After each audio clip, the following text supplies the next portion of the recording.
好，第6题，下列4个选项中哪一个多项是8x 平方减 10x 加2的因式？这一题呢，你当然可以用最简单的这个除法去判断，但有更快的方式呢，是利用这个十字交乘哈。那我这一题呢，我会这样想哈，我会尝试着先把2提出来看看，好，当它的数字比较小，可能等一下会比较好做。好，我现在第一个动作都是把那个2提出来，哈，2提出来之后呢，我们就来看下面的。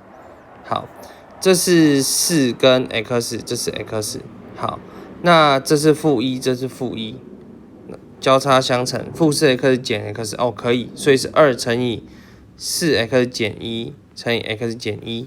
好，那这一题它的因式呢，我看一下哦，4x 减1没有。